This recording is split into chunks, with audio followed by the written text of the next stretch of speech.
ॐ पार्थाय प्रतिबोधितां भगवता नारायणेन स्वयं व्यासेन ग्रथितां पुराणमुनिना मध्ये महाभारतम् अद्वैतामृतवर्षिणी भगवती अष्टादशाध्यायिनी अम्ब त्वामनुसन्दधामि भगवद्गीते भवद्वेषिणीम्।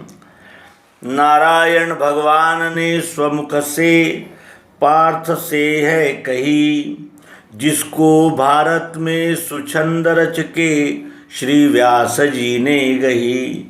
सद्बोधामृत वर्षिणी भगवती अष्टादशाध्यायिनी, हो मेरा निज इष्ट मातु भगवद्गीते भवद्वेषिणी।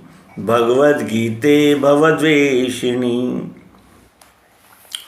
अध्यात्म विश्व विज्ञान यूट्यूब चैनल पर उपस्थित सभी आत्मरूप सज्जन भाई बहनों का हार्दिक स्वागत समादर करते हैं।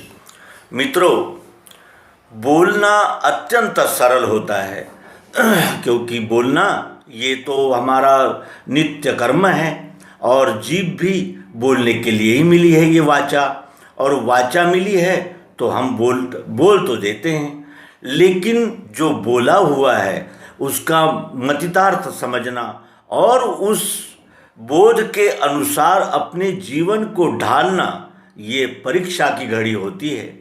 बोलने के लिए समय नहीं लगता, मनुष्य बोल देता है, लेकिन उस बोलने के पीछे जो मर्म है और जो प्रखर सत्य है उसका स्वीकार करना और उस मार्ग पर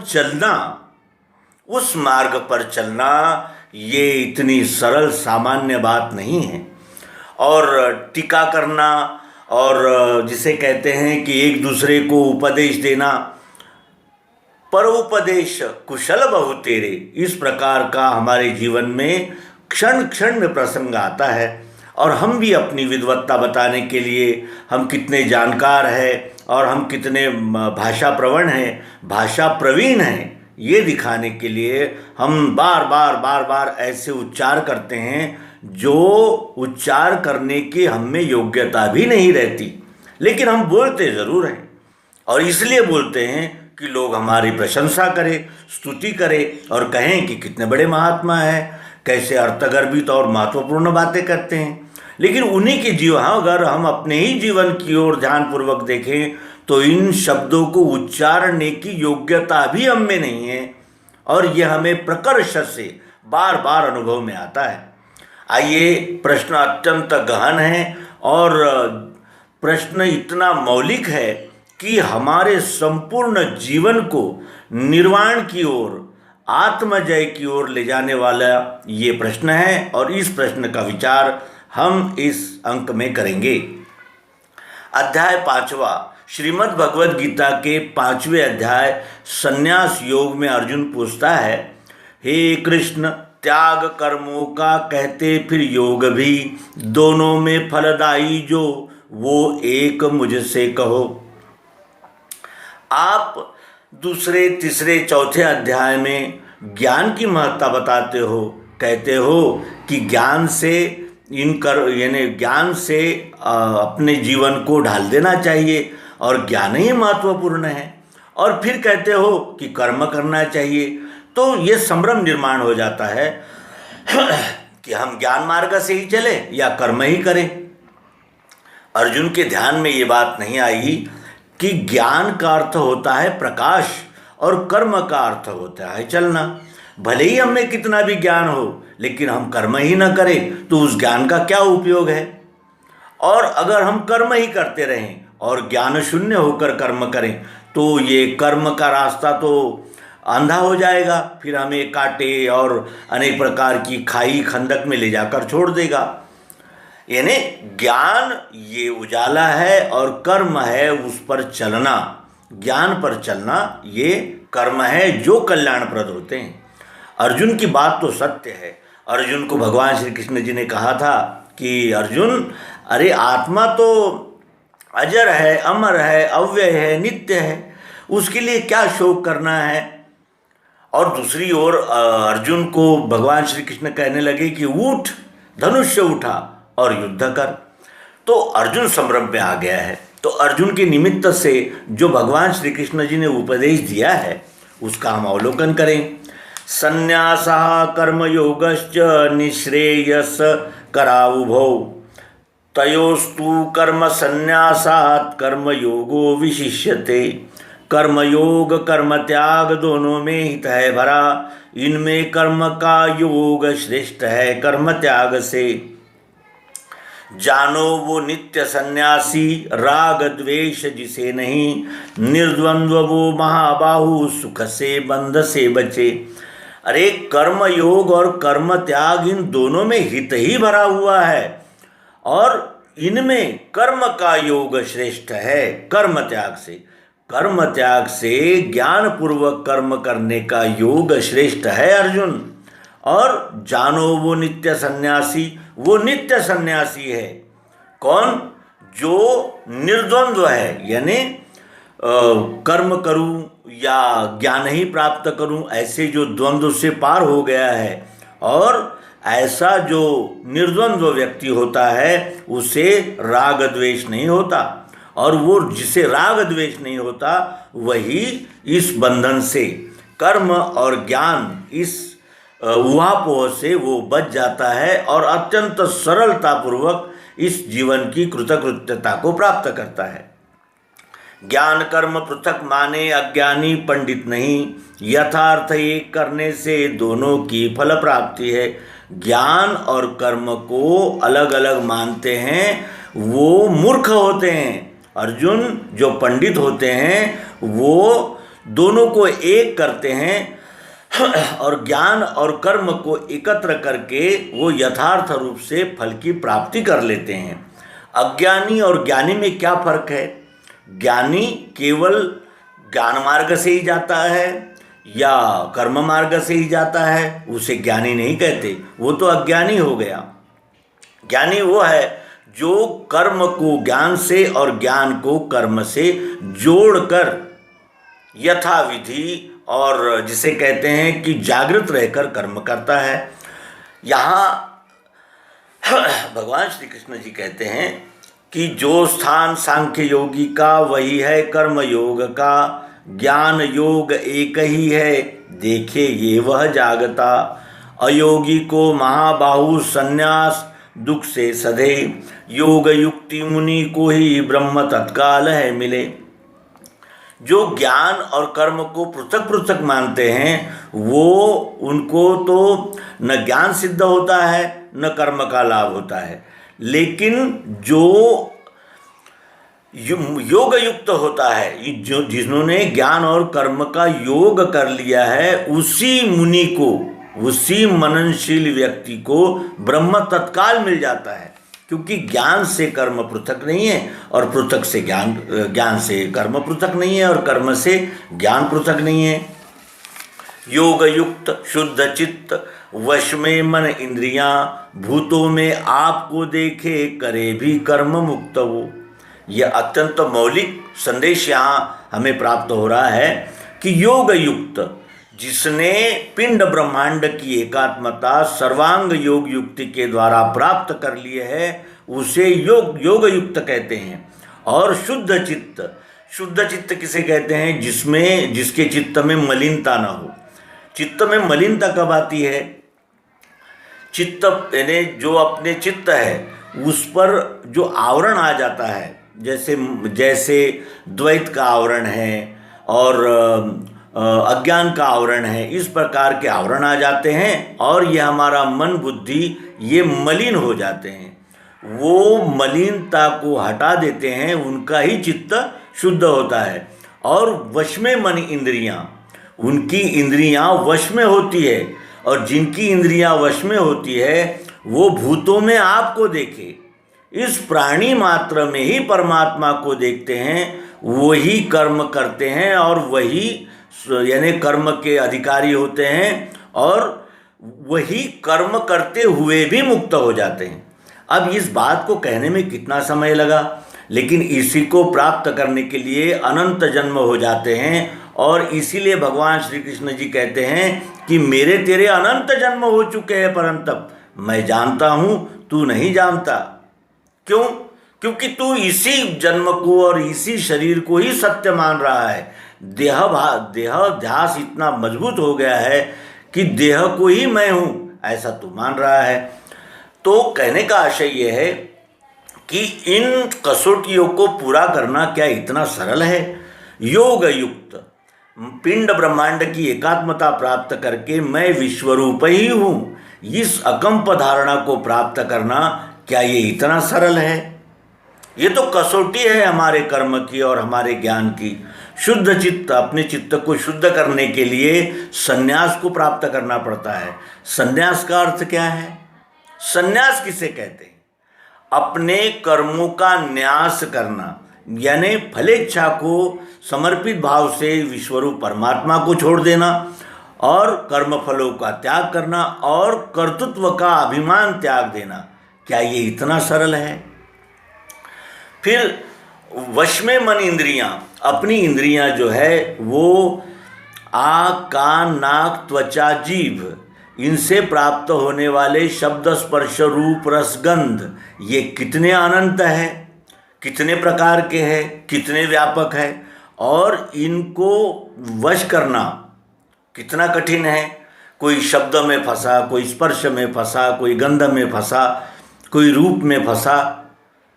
ये पांचों जब शब्द, स्पर्श, रूप, रस, गंध जब बेकाबू हो जाते हैं, असंयमित हो जाते हैं, तो यही विषय बन जाते हैं और ये मन यानी इंद्रियां मन को खींच लेती है विषयों की ओर।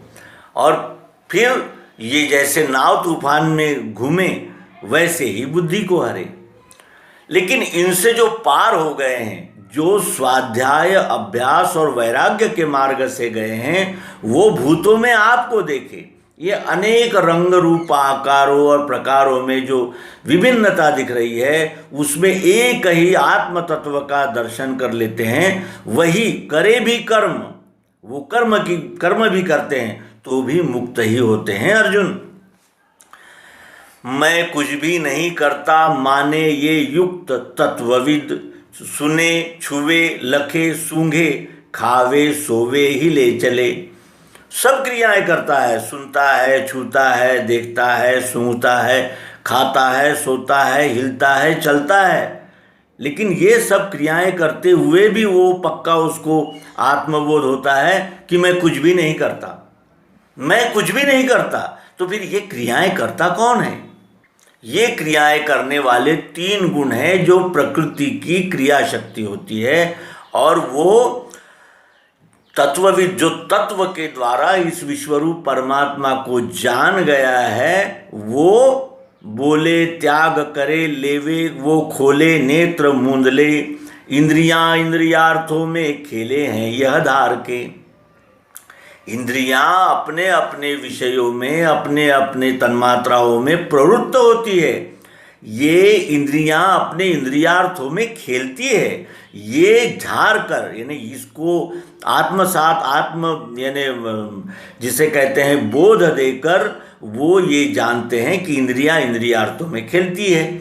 और ये धार के वो मैं कुछ भी नहीं करता, मैं कुछ भी नहीं करता, ये तो इंद्रियों का कार्य है। और इंद्रियों के पीछे मन को न जाने देना, इसी को मन को अपने वश में करना, मन और इंद्रियों को वश में करना, संयमित करना, इसे ही कहते हैं। फिर ब्रह्म के ध्यान से कर्म जो करे फल त्याग के, पापों में वो नहीं डूबे, पापों में वो नहीं डूबे। जल में पद्म पत्र जो, जल में ही रहने वाला कमल का फूल, कमल का पत्ता जल में भीगता नहीं, जल में रहकर भी नहीं भीगता। क्यों? क्योंकि वो ब्रह्म के ध्यान से कर्म, ये विश्व ही परमात्मा है, ऐसे ध्यान से जो कर्म के फलों का त्याग करते हैं वो पापों में नहीं डूबते। मैं जब अपने लिए कुछ करता हूं तभी पाप करता हूं। जब मैं समष्टि हित का कार्य करता हूं तो फिर पाप का वहां संबंध ही नहीं आता, क्योंकि जब समष्टि के लिए हम कर्म करते हैं तो वो समर्पित भाव से ही होते हैं। कर्तृत्व का अभिमान उसमें हो ही नहीं सकता, क्योंकि कर्तृत्व का अभिमान कब आता है? मैं करता हूं, ये सोचकर जब हम कुछ करते हैं तभी पाप में बीतते हैं। पाप का अर्थ होता है मैं ही सब अपने लिए ही करूं और वो फल प्राप्ति करने के लिए मैं चाहे जो कुछ करूं, किसी का भी शोषण करूं, किसी का भी पीड़न करूं, चाहे कुछ भी करूं, मैं अपने लिए ही सिद्धि पाऊं, मैं अपने लिए ही फल की प्राप्ति करूं, तभी हमसे पाप होने लगते हैं। फिर काया से, मन बुद्धि से, इंद्रियों से असंग हो। हमने पूर्व में ही विदित किया है कि ये बोलना अत्यंत सरल है। इस दशा को प्राप्त करने के लिए हमें कितना जागरूक रहना पड़ता है और उस बोध का सतत मनन चिंतन निधिध्यासन जारी रखना पड़ता है और धीरे धीरे ही ये इस भूमिका तक मनुष्य पहुंचता है। कोई ये न समझे कि गीता का पाठ करते ही वो इस स्थिति तक पहुंच जाए। इसलिए हम ये बार बार कह रहे हैं और ये स्वयं से कह रहे हैं, हम किसी को उपदेश नहीं कर रहे हैं, क्योंकि इस अध्याय का नाम आत्मसंयम है। आत्मसंयम है, स्वयं को ही संयमित करने के लिए ही इस अध्याय का निमित्त हुआ है। और ये अध्याय 5 श्रीमद् भगवद गीता आत्मसंयम नाम से जाना जाता है। काया से यानी इस शरीर से, मन बुद्धि से, इंद्रियों से असंग हो। मैं आत्मरूप हूँ, मैं आत्मा हूँ, इस विश्वरूप परमात्मा का ही अंश हूँ, ये जानकर योगी कर्म करते हैं हेतु से आत्मशुद्धि के। जो योगी होता है, योगी कौन, योगी किसे कहते हैं? आज तो अनेक प्रकार के योग हमारे सामने हैं। पातंजलि योग है, प्राणायाम योग है, हठ योग है, लय योग है, जप योग है। तो फिर यहाँ किस योग की ओर निर्देश करते हैं? योग का अर्थ होता है मिलना, योग का अर्थ होता है घुलना। जैसे जल में हम शक्कर डाल दें और वो थोड़े ही समय में जलरूप हो जाती है, योग हो जाता है उसको योग कहते हैं। इस विश्वरूप परमात्मा के साथ एकाकार हो जाना, घुल जाने को योग कहते हैं। और ऐसे योग करने वाले योगी कर्म करते हैं हेतु से आत्मशुद्धि के। स्वयं की शुद्धि करने के लिए ही वो योगी कर्म करते हैं, आत्मयोगी। फलों को त्याग के योगी मिले अचल शांति में। हमें अचल शांति कौन प्राप्त नहीं करने देता? फल की इच्छा और कर्तृत्व का अभिमान ये हमें शांति की प्राप्ति करने ही नहीं देते। इसीलिए यहाँ भगवान श्री कृष्ण जी कहते हैं कि फलों को त्याग के योगी मिले अचल शांति में। फलों का त्याग करने पर अब प्राप्त जो भी हम कर्म करें, उन कर्मों से प्राप्त होने वाले फलों को विश्वरूप परमात्मा की सेवा के लिए ही जो अर्पण कर देते हैं, उन योगियों को अचल शांति प्राप्त होती है अर्जुन। और अयोगी वासना से ही फल चाहे फिरा करे। और जो अयोगी होते हैं, जो इस विश्वरूप को अपने से अलग मानते हैं और यानी जैसे द्वैत का अनुभव रखते हैं, जैसे मैं शरीर हूँ, मैं केवल 3.5 हाथ का ही हूँ, इस प्रकार जिनका निश्चय हो गया है वो अयोगी, वो वासना से ही फल चाहते हैं और फिरा करते हैं। वासना ये क्या है? ये वृत्ति है। वासना निर्माण होना ये सरल सामान्य बात है, लेकिन उस वासनाओं से ही फल प्राप्त करना चाहते हैं, वो उनको तो वासनाओं से फल प्राप्त हो ही नहीं सकता, क्योंकि वासना कर्म में प्रवृत्त करती है। वासना निर्माण होना अलग बात है और उसको कर्म में परिणत करके फल प्राप्त करना ये अलग बात है। इसलिए यहाँ वो सावधान करते हुए कहते हैं कि अयोगी वासना से ही फल चाहे और फिरा करे, क्योंकि वासना से ही तो हमारा जन्म होता है, वासनाओं से ही तो सारे कर्म हम करते हैं और व्यष्टि वासनाओं से ही कर्म करने पर फिर जन्म मरण के चक्र में हम फिरते रहते हैं। कर्मों को मन से योगी त्याग के सुख में रहे। कर्मों को योगी, ये पिंड ब्रह्मांड की एकात्मता करने वाले को योगी कहते हैं। वो कर्मों को मन से ही त्याग देते हैं। तो क्या कर्म का त्याग बताया है कि कर्म के फल का त्याग बताया है? क्योंकि मैं कुछ भी नहीं करता माने ये युक्त तत्वविद सुने छुए लखे सूंघे खावे सोए सोवे हिले चले। बोले त्याग करे लेवे वो खोले नेत्र मूंद ले। इंद्रियां इंद्रियार्थों में खेले है यह धार के। तो कहने का आशय यह है कि कर्मों को मन से योगी त्याग के सुख में रहे। तो कर्म को नहीं त्यागना है, कर्म फलों को ही विश्वरूप परमात्मा की सेवा के लिए ही उसका उपयोग करना है और अपने स्वयं के जो अहंकार व्यष्टि अहंकार है उसको त्याग देने पर फिर उसको वो सुख में ही रहता है। क्योंकि हमें दुख की प्राप्ति कब होती है? जब हम व्यष्टि वासनाओं की पूर्ति चाहते हैं तब। 9 द्वारों के पुरी में ही करवाता करता नहीं। इन 9 द्वारों की पुरी में यानी 9 द्वारों से प्राप्त 9 द्वारों के शरीर में ही वो कर्म करवाता और करता नहीं। क्योंकि करवाने वाला कौन है? यंत्रारूढ़ानी माया। जैसे यंत्र पे बैठा हुआ व्यक्ति यंत्र जहाँ ले जाता है वहाँ चला जाता है, उसी तरह ये विश्वरूप परमात्मा ही ये सारे कर्म को कराता है, वही कर्म की प्रेरणा देता है और वही कर्म में प्रवृत्त करता है। ये जानकर वो न करवाता है न करता है, क्योंकि वो जानता है कि ये सारे इसके पीछे प्रेरक तत्व जो है वो प्रकृति है, प्रकृति ईश्वर की प्रकृति ही कार्य कराती है। ये जानकर वो करवाता और करता नहीं, यानी कर्ता भाव का त्याग कर देता है। ईश्वर लोगों का कर्म क्रियाएं सृजता नहीं। ईश्वर लोगों की कर्म क्रियाएं सृजता नहीं, यानी कर्म क्रियाओं को ईश्वर बनाता नहीं। यानी कहने का आशय तुम ये करो वो करो ऐसा करो वैसा करो, ऐसा ईश्वर नहीं कहता। केवल वो प्रकाश रूप रहने से वो केवल ऊर्जा देता है, वो चालना देता है, वो प्रेरणा देता है। करो ये करो वो न करो ऐसा नहीं कहता। इसीलिए देवे न फल का लाभ स्वभाव गुण ये करे।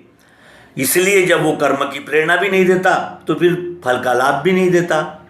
क्योंकि फल का लाभ कर्म कौन करता है? स्वभाव गुण कर्म करते हैं। सत्वगुण रजोगुण तमोगुण ये स्वभाव गुण ही कर्म करते हैं। इसीलिए फल का लाभ भी ये कर्म जैसे कर्म रहेंगे वैसा ही फल प्राप्त होता है और ईश्वर कर्म के फल का लाभ नहीं देता।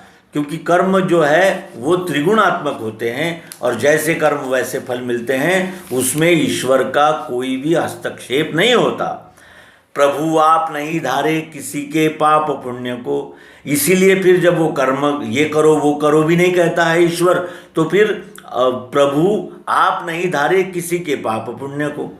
फिर वो ईश्वर किसी के पाप पुण्य का भागी भी नहीं बनता, क्योंकि उसने तो कहा है कि मैंने तुम्हें साधन दिए हैं, अब तुम्हें अच्छा करना है बुरा करना है, जो भी करना है वो आपकी मर्जी है। जैसे कर्म करोगे वैसे आपको फल मिलेंगे और जो भी कर्म करोगे उसके फल पाप या पुण्य के रूप में तुम्हें प्राप्त होंगे। उसमें हम यानी उसमें ईश्वर कुछ नहीं करता। ईश्वर तो केवल प्रकाश है, उस प्रकाश में कार्य करना ये जीवों का कार्य है। प्रभु आप नहीं धारे किसी के पाप पुण्य को, छिपा अज्ञान से ज्ञान। ज्ञान अज्ञान से छिपा हुआ है, उससे जीव है फंसे। मैं शरीर ही हूँ, मैं 3.5 हाथ का ही हूँ और मेरा ये नाम है, जात है, गोत्र है, भाषा है, मुझे ये चाहिए, मेरी ये वासना है, मेरी वो तृष्णा है। इस प्रकार की मान्यताएं, इस प्रकार की भावना कौन करता है? जीव करता है। और ये अज्ञान की प्रवृत्ति हो जाने से फिर ज्ञान ढक जाता है और उससे जीव फंस जाता है। योगी वासनाओं का यानी वासनाओं को समष्टि भाव से प्राप्त करके समष्टि वासना के हेतु कर्म करते हैं, तो अज्ञानी व्यष्टि वासना से कर्म करते हैं और इसी से ये जीव फंस जाता है। जन्म मृत्यु सुख दुख लाभ हानि इनके झोल में ये जीव फंस जाता है। क्यों फंसता है? क्योंकि छिपा अज्ञान से ज्ञान अज्ञान से छिप जाता है। जिनका अज्ञान वो सारा मिटा है आत्मज्ञान से। सर्वांग योग को आत्मसात करके जिनका अज्ञान, मैं जीव हूँ, मैं व्यष्टि हूँ, मैं 3.5 हाथ का हूँ, मेरी ये वासना है, मुझे ये मिलना चाहिए, मेरा ऐसा होना चाहिए, मुझे धन ऐश्वर्य अनेक प्रकार की कामनाएं वासनाएं चाहिए। इस प्रकार का जो अज्ञान होता है वो आत्मज्ञान से समाप्त होता है, मिटा है। जिनका अज्ञान वो सारा मिटा है आत्मज्ञान से, उनका वो सूर्य सा ज्ञान प्रकाशे ब्रह्म रूप को, उनका वो तेजस्वी सूर्य सा ज्ञान आत्म ब्रह्म रूप को प्रकाशित करता है। ज्ञान आत्म रूप को प्रकाशित करता है, आत्मभाव को प्रकाशित करता है, ब्रह्म भाव को प्रकाशित करता है। वही बुद्धि, वही इष्ट, वही निष्ठा, वही रमे, पापों को ज्ञान से धोया, पुनर्जन्म उसे नहीं। वही बुद्धि यानी आत्म रूप में ही बुद्धि रखता है, वही इष्ट जो आत्म रूप के कर्म होते हैं, जो समष्टि भावना से किए जाने वाले समष्टि कल्याण के कर्म होते हैं, वही कर्म इष्ट होते हैं यानी योग्य होते हैं। उन्हीं कर्मों में उसकी निष्ठा होती है योगी की, और वही रमता है। विश्व सेवा में ही जो रम जाता है वो पापों को ज्ञान से धोया। जब ज्ञान प्राप्त हो जाता है तो फिर मैं तू इस प्रकार के व्यष्टि द्वैत कल्पनाओं के कर्म समाप्त हो जाते हैं और पापों को ज्ञान से धोया। ज्ञान जैसे उजाला होते ही अज्ञान नहीं रहता, उसी तरह ज्ञान प्राप्त होते ही पाप कर्म समाप्त हो जाते हैं। इसीलिए कहते हैं कि पापों को ज्ञान से धोया, पुनर्जन्म उसे नहीं। जिसने अपने कर्मों को समष्टि भाव के लिए, समष्टि यानी हित के लिए, सर्वभूत हिते रता, इस प्रकार से कर्म करना शुरू कर दिया तो उसके पाप होना समाप्त हो गए। और इस तरह उन पापों को ज्ञान से धोया, यानी पुराने पाप माफ हो गए ऐसा इसका अर्थ नहीं है। तो ज्ञान प्राप्त होते ही पाप होना बंद हो गया। ऐसे जो लोग होते हैं उन्हें पुनर्जन्म नहीं होता। पुनर्जन्म क्यों होता है? व्यष्टि वासनाओं से ही पुनर्जन्म होता है। और जिसने अपने कर्मों को ज्ञान से धो लिया है उसको पुनर्जन्म का कोई कारण ही नहीं रहता, क्योंकि व्यष्टि वासनाएं ही तो जन्म देती हैं हमें। और जन्म होता है तो फिर मृत्यु होता है। इस प्रकार ये जीव जन्म मृत्यु के चक्र में आ जाता है। विद्या विनय से पूर्ण ब्राह्मण गज गाय में, चांडाल कुत्ते में देखे विद्यावान ब्रह्म एक ही। वो सब में एक ही ब्रह्म को देखता है। सब वो जानता है कि सब में एक ही विश्वरूप परमात्मा का प्रकाश कार्य कर रहा है, कोई भी यहाँ भिन्न नहीं है, एक ही तत्व से सब कुछ निर्माण हुआ है। ये जानने पर फिर वो ब्राह्मण गज गाय चांडाल कुत्ते में एक ही ब्रह्म को देखता है, यानी आत्मवत सर्वभूतेषु। छूटे वे जन्म मृत्यु से यही शांति जिन्हें मिले, निर्दोष सम है ब्रह्म इससे वे ब्रह्म में रहे। वे जन्म मृत्यु से छूट जाते हैं, क्योंकि जन्म मृत्यु व्यष्टि वासनाओं से ही होती है। इसलिए छूटे हुए जन्म मृत्यु से यही शांति उन्हें मिली। शांति जिनको मिलती है उनके सबसे पहले क्या छूटते हैं? तो व्यष्टि भावना के कर्म छूट जाते हैं, क्योंकि वो सबको आत्मरूप ही जानता है। वो सर्वांग योग बोध को प्राप्त होकर ये जानता है कि मैं कुछ भी नहीं करता, सब करता करवाता ये विश्वरूप परमात्मा की प्रकृति ही है। इस प्रकार जानकर वो संयमित और आत्म केंद्रित जीवन जीता है। आत्म केंद्रित जीवन का अर्थ ये होता है कि वो इस विश्व को ही अपने से यानी अपना ही स्वरूप जानकर मैं ही संपूर्ण विश्व हूँ, इस बोध को प्राप्त कर लेने पर फिर वे छूटे हुए जन्म मृत्यु से यही शांति जिन्हें मिली, फिर उन्हें यही शांति प्राप्त होती है। निर्दोष सम है ब्रह्म इससे वे ब्रह्म में रहे। ये ब्रह्म कैसा है? निर्दोष है, प्योर है, शुद्ध है, अव्यय है, नित्य है, अजन्मा है, और ये भेदाभेद रहित है, क्योंकि ये एक ही है। इसलिए निर्दोष सम, निर्दोष है और सम है। ये ब्रह्म कैसा है? सम है, इससे वे ब्रह्म में रहे। इस प्रकार ब्रह्म को जानकर वो ब्रह्म में ही रहते हैं, ब्रह्म में ही रहते हैं। इसका आशय यह है कि जानत तुम ही हो जाई, ब्रह्म को जानकर ये जीव भी ब्रह्म ही है, केवल हम भूल गए हैं, स्मृति भ्रंश हो गया है। हम इस 3.5 हाथ के शरीर को पाकर ये मानने लगे हैं कि मैं केवल 3.5 हाथ का शरीर ही हूँ। इतना पक्का देहाध्यास धारण करने से वो दोषी बन गया है, वासनाओं से यानी वासनाओं में बंध गया है। लेकिन ब्रह्म कैसा है? निर्दोष सम है ब्रह्म, इससे वे ब्रह्म में रहे। ब्रह्म निर्दोष है, सम है, ये जानकर वे ब्रह्म में ही रहते हैं। न सुख प्रिय, अब उसके लक्षण बताए हैं कि जो ब्रह्म प्राप्ति में ले रहते हैं, जो ब्रह्मरूप हो जाते हैं, उनके लक्षण बताते हैं। न सुख प्रिय प्राप्ति में, चिंता अप्राप्ति में नहीं, स्थिर अधि मूढ़ता त्यागी निश्चयी ब्रह्म ज्ञानी को। उन्हें सुख प्राप्ति में यानी प्रियत्व नहीं रहता, क्योंकि सुख दुख ये आने जाने वाले ये झोंके हैं, इस प्रकार वो जानता है। इसलिए न सुख प्रिय प्राप्ति में, चिंता अप्राप्ति में नहीं। अगर कर्म करने के बाद में भी अप्राप्ति होती है, प्राप्त नहीं होता है टारगेट, तो भी उसे उसमें चिंता नहीं होती। स्थिर अधि, जिसकी बुद्धि स्थिर हो गई है, निश्चयात्मिका बुद्धि जिसे प्राप्त हो गई है, मूढ़ता त्यागी यानी ये मूर्खतावश वासनाओं का अनुगमन जो छोड़ देते हैं, वो मूर्खता को त्याग देते हैं। मूढ़ता त्यागी निश्चयी, मैं ही संपूर्ण और विश्व हूँ, इस निश्चय में जो स्थिर बैठ गए हैं, ऐसे ब्रह्म ज्ञानी को न प्रिय प्राप्ति में सुख होता है, न अप्रिय प्राप्ति में चिंता दुख होता है। इस प्रकार वो ब्रह्म में ही स्थिर रहता है, स्थित रहता है।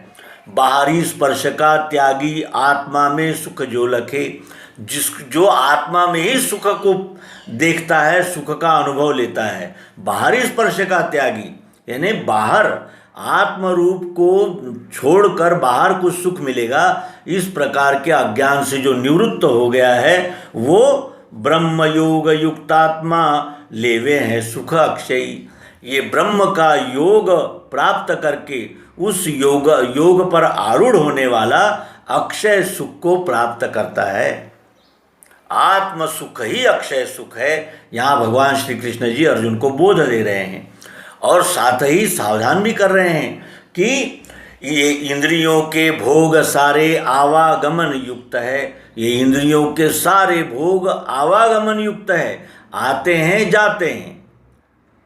हम भी देखें कि वासना एक क्षण भी स्थिर नहीं रहती, सतत बढ़ती ही रहती है, सतत बदलती ही रहती है, क्योंकि इंद्रियों के भोग सारे आवागमन युक्त है। जो स्वर अब आनंद दे रहा है, थोड़ी देर बाद आनंद नहीं देता है। जो स्पर्श अभी आनंद दे रहा है, थोड़ी देर बाद वो आनंद नहीं देता है। इस प्रकार इंद्रियों के भोग सारे आवागमन युक्त है। कौन्तेय दुख के दाता, इंद्रियों के भोग कैसे हैं? दुख के दाता है। ये दुख देते हैं क्योंकि ये अनिश्चित है, सतत रूपांतरण होने वाले हैं। आवागमन युक्त रहने से ये इंद्रियों के भोग सारे दुख के दाता है, इसलिए उनमें ज्ञानी नहीं फंसे। इसलिए इन आवागमन युक्त इंद्रियों के सुख में वो आत्मज्ञानी नहीं फंसता। काम क्रोध से उपजे वेग जो इस लोक में, काम और क्रोध से जो वेग निर्माण होते हैं इस लोक में, अंत तक सह लेता है वो सुखी नर युक्त वो। ये काम क्रोध से उत्पन्न होने वाले वेगों को जो अंत तक सह लेता है, यानी अपने आत्म स्थिति को चलायमान नहीं होने देता है, वो सुखी नर, वही नर सुखी है और वही योग युक्त है। जो आत्मा में सुखी तृप्त ही है, जिसके प्रकाश है, जिसके हृदय में प्रकाश है, आत्मज्ञान का प्रकाश जिसके हृदय में आ गया है, वो आत्मा में ही सुखी होता है। उसको सुख कहीं बाहर है ऐसा यानी अनुभव में ही नहीं आता, क्योंकि वो जानता है कि आत्मरूप ही स्वयं सुखी है। जो यानी जो आत्मा में सुखी, जो आत्मा में ही सुखी है, तृप्त, क्योंकि वो जानता है कि मैं न कुछ करता हूँ न करवाता हूँ। जो भी होता है ये विश्वरूप परमात्मा से यानी उत्पन्न हुई प्रकृति ही कार्य कर रही है, इसलिए वो अपने आत्मा में ही सुखी रहता है, तृप्त रहता है, यानी उसे संतोष की प्राप्ति हो जाती है। जिसके किसके हृदय में संतोष प्राप्त होता है? किनको? जिनके हृदय में ज्ञान का प्रकाश है, जो आत्मा में सुखी तृप्त ये जिसके प्रकाश है, वो योगी ब्रह्मनिष्ठा का, वो ब्रह्मनिष्ठ होता है। उसकी निष्ठा वासनाओं में, सुख में, दुख में, लाभ में, हानि में नहीं होती, तो वो ब्रह्मनिष्ठ होता है। यानी इस विश्वरूप परमात्मा में ही जिसकी निष्ठा होती है वो ब्रह्म निर्वाण में मिले, क्योंकि उसका व्यष्टि वासनात्मक कुछ रहा ही नहीं, वो विलीन हो गया, वो विश्वरूप ही हो गया, और इस तरह वो ब्रह्म निर्वाण में मिल जाता है, यानी ब्रह्म में ही विलीन हो जाता है। अब यहाँ मूल प्रश्न आया है, जिसके अनुषंग से जिसके लिए ये यानी विवेचन हो रहा है, वो प्रश्न अब आ गया है। प्रश्न था कि धोए पाप मिटा द्वैत विश्व कल्याण में रहे, ऋषि आत्मजयी ऐसे ब्रह्म निर्वाण में मिले, ये प्रश्न है। और इसी का स्पष्टीकरण करने के लिए हमें शुरुआत की पूर्व पीठिका को देखना पड़ा। धोए पाप को धो लिया। पाप किससे धुलते हैं? क्या करने से हमारे पाप समाप्त हो जाते हैं? तो आत्मज्ञान को प्राप्त करने पर हमारे पाप होना बंद हो जाता है। पाप कहते हैं द्वैत भूमिका को, और वो द्वैत कब निरसन होता है? मैं ही संपूर्ण विश्व हूँ, ये बोध सर्वांग योग सद्गुरु युक्ति द्वारा प्राप्त करने पर पाप समाप्त हो जाते हैं। मिटा द्वैत, मैं ही संपूर्ण विश्व हूँ, इस भूमिका में स्थित हो जाने पर द्वैत का समापन हो गया, और ऐसा व्यक्ति विश्व कल्याण में रहे, क्योंकि विश्व ही तो मेरा स्वरूप है, इसलिए वो विश्व कल्याण में यथामति यथाशक्ति कर्म करते ही रहता है। और ऐसा ऋषि जो जानने वाला है, जो जानकार है, वो आत्मजयी, जिसने अपने आत्मा को यानी स्वयं को संयमित कर लिया है, वो ब्रह्म निर्वाण में ही मिल जाता है। जानत तुम ही हो जाई। मित्रों, बोलना कितना आसान है, हम तो बोल दिए, लेकिन जब प्रसंग आता है, जब परीक्षा की घड़ी आती है, तब हम अपने आत्म भूमिका से नीचे उतर के, मैं जीव हूँ, मैं 3.5 हाथ का हूँ, मुझे ये चाहिए, मुझे वो चाहिए, मुझे ऐसा ही चाहिए, मुझे वैसा ही चाहिए, सुख मिला तो आनंदित होता है, दुख मिला तो परेशान हो जाता है। इस प्रकार की दोलायमान स्थिति में हम नीचे उतर जाते हैं। इसलिए इस बोध को प्राप्त करना इतना सरल नहीं है, ये बहुत कठिन मार्ग है। अनंत जन्म जब हम इस आत्मनिश्चय के मार्ग पर मार्गक्रमण करते हैं, तभी इस भूमिका को प्राप्त कर लेते हैं। और इसीलिए सद्गुरु भगवान श्री मायानंद जी चैतन्य अपने सर्वांग योग नाम के उपदेश में 7वें अध्याय में क्या कहते हैं कि दृश्य साकार वही है निराकार भी वही, दोनों का धाम भी है वो, उसको सर्व है कहा। यह दृश्य साकार भी विश्वरूप परमात्मा ही है, और निराकार अक्षर ब्रह्म चाह जरूरत प्रियत्व रूप भी वही है, और ये दोनों का धाम है। क्षर अक्षर साकार निराकार, इन दोनों का धाम ये विश्वरूप परमात्मा है, इसलिए इसको सर्व कहा है। एक ही वस्तु में जानो कल्पित भाव तीन ये, क्षर अक्षर पुरुषोत्तम। क्षर रूपांतरण होने वाली अष्टधा प्रकृति, अक्षर इसी रूपांतरण होने वाले अनेक स्थितियों में जो यानी स्थिर ऐसा जो आत्मभाव चाहत जरूरत प्रियत्व रूप है वो, और तीसरा भाव, ये दोनों अलग अलग नहीं है, विश्वरूप परमात्मा में ही ये क्षर अक्षर ये दोनों यानी एक क्रिया और एक स्थिति, एक गति और स्थिति, ये दोनों विश्वरूप परमात्मा में ही है। इस प्रकार जानकर इस त्रिपुटी का निरसन वस्तु भाव में करके, एक ही वस्तु में जानो कल्पित भाव तीन ये, निज रूप लखाने को वेदों में कल्पना किए। वेदों में निज रूप को जानने के लिए ही 3 प्रकार की कल्पना की गई है। वास्तविक में वस्तु तो एक ही है, और वस्तु भाव में ही हमें स्थित हो जाना चाहिए, इसलिए कि ब्रह्म भाव में जो स्थित हो जाते हैं वही ब्रह्म को प्राप्त कर पाते हैं। बुद्धि में स्थित होवे ये, मैं ही संपूर्ण विश्व हूँ, अकंप धारणा बैठे गया द्वैत समाधि सो।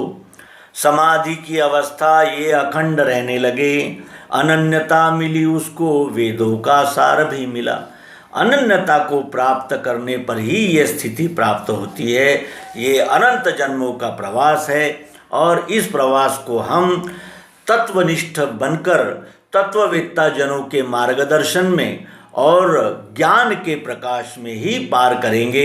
इसीलिए ये सर्वांग योग युक्ति की विज्ञान नौका सद्गुरु द्वारा प्राप्त हुई है। हम इस नौका में बैठेंगे और ये सुख दुख, लाभ हानि और वासनाएं, अनेक प्रकार का द्वैत और मैं केवल शरीर ही हूँ, इस भ्रम से निवृत्त होकर विश्व को जानते ही विश्वरूप ही हो जाएंगे।